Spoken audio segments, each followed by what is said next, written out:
party started like we do. Yeah, just listen up. So sophisticated. Alright, listen up everybody. We have an important topic that we want to discuss today. I'm sitting with author Irish Benton as we discuss some of her new books that have just come on the market and some that are up and coming on the scene. We're going to be talking about her new gala this October and Diva Nation as a whole. How are you doing today? I'm doing well, and how are you? I'm doing quite well. Wonderful. Thank you so much for taking the time out of your busy schedule to sit down with me today. Yes, well, thank you for inviting me to listen up. Yes, ma'am. Thank you. So I really want to start off with Breaking His Silence. This is a new book that you just came on the market with.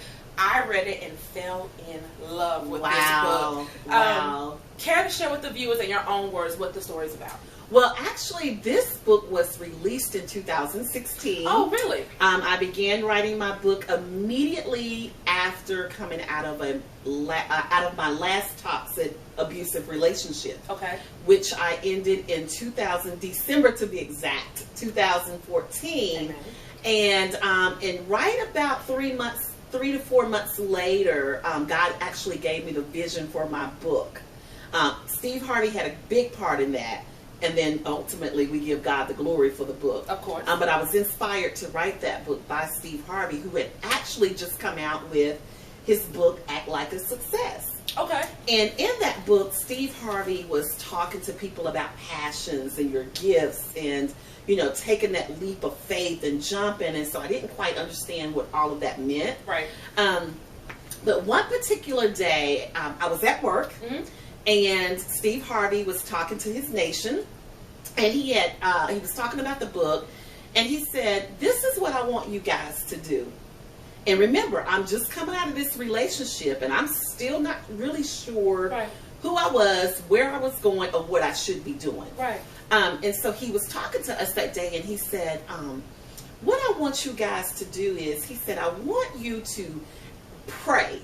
He said, "And I want you to ask God what your gifts and your passions are." He said, "And I promise you, and if you know Steve Harvey, he said, I promise you, dog, God will answer those questions." He said he will answer those prayers. Right. That day, I literally sat at my desk with a Post-it note, and I was writing everything that he said. And at that moment, I was beginning to ask God, "Okay, God, what are my gifts? What are my passions? Ultimately, what am I here for?" Because I've been through these bad relationships, and you read the book. Right. So it started with one man, my husband, and then I translate over to another person, which would become my lover, and my life was just going downhill, just going downhill. Lord God, what is my purpose? Why am I here? Because truly it wasn't just to be a punching bag. So to fast forward, it wasn't even probably that night when I began to pray and ask God. I was listening, because not only, you know, we're learning to not just pray, but to be in a position to listen to God. Right. Because we can pray for a lot of things and not even receive what God is saying. You're right. You know, you pray for it and you get up and you're going about your day. But I had to get into a position to where I had to hear God. And God said to me, listen up. He said, listen up. Use your mouth. You are a mouthpiece. You are created to be a mouthpiece for me. And I still, what do you mean a mouthpiece? Because everybody can talk. Everybody's, you know, speaking or whatever. And God said, no, I need you to be a voice for the voiceless. There are so many women in the trenches of what you've just come out of, what I've just delivered you from, that are still silent about that thing. He said, so I want you to be the mouthpiece. I want you to speak into their lives. I want you to speak deliverance into their life. And then I understood it. Okay. But even at that time, I said, okay, a mouthpiece. How am I supposed to do this? How am I going to do it? And then it came in the form of writing. Okay. Sometimes you don't have to be verbal or vocal, but you can be vocal in your writing. So my vocalism came in black and white.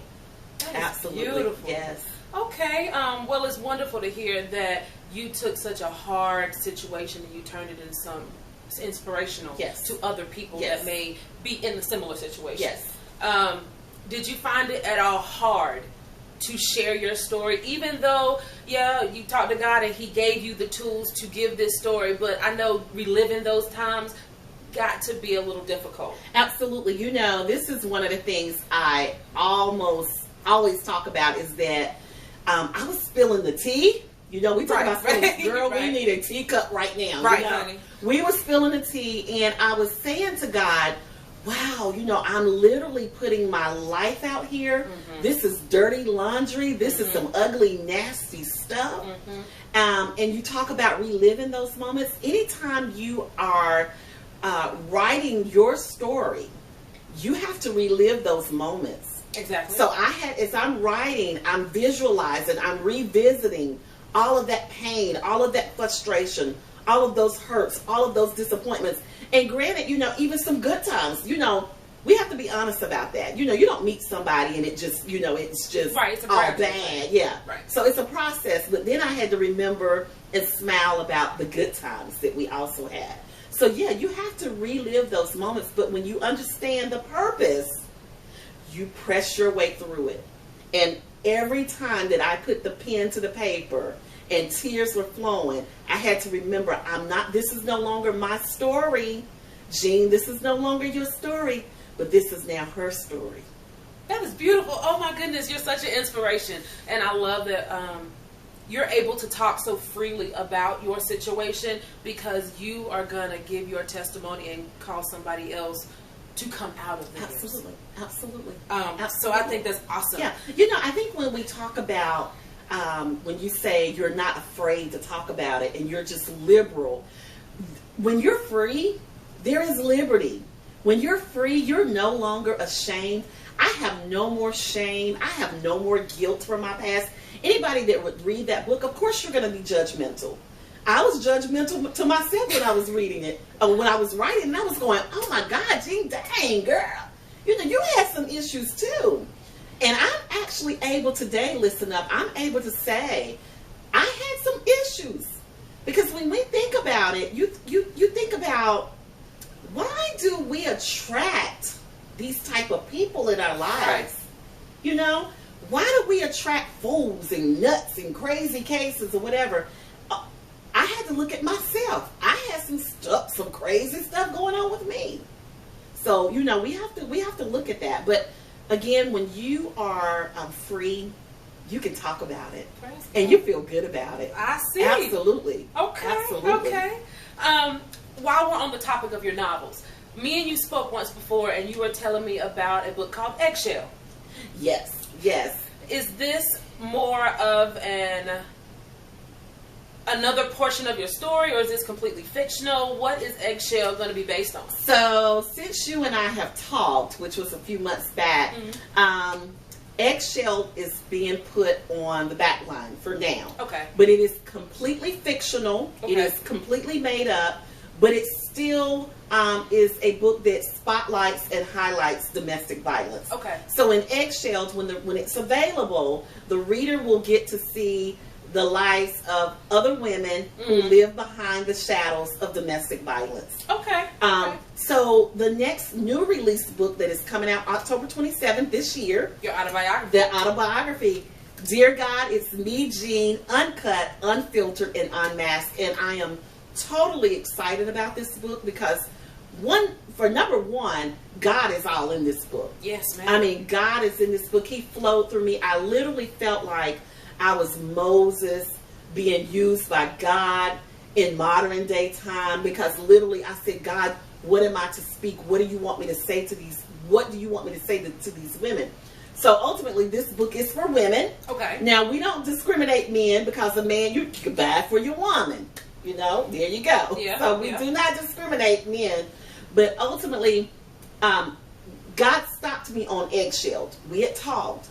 And he said to me specifically, I need you to put a stop right here. We're going to stop right here. I sent it to editing. He says, but I need you to release your third book, which is Dear God, It's Me, Jean, uncut, unfiltered, unmasked. He said, because this is the season that I need this book released. Understood. Okay. And so when I began writing that book, I was again saying, okay, God, what are you saying to me? Why am I writing this book? And this book is definitely a book to release those who have been held captive, those who are still bitter, those who still hold resentment. When you pick Dear God, It's Me, Jean, uncut, unfiltered, unmasked, I am literally being used by God in this book. Okay. So I'm totally excited about it.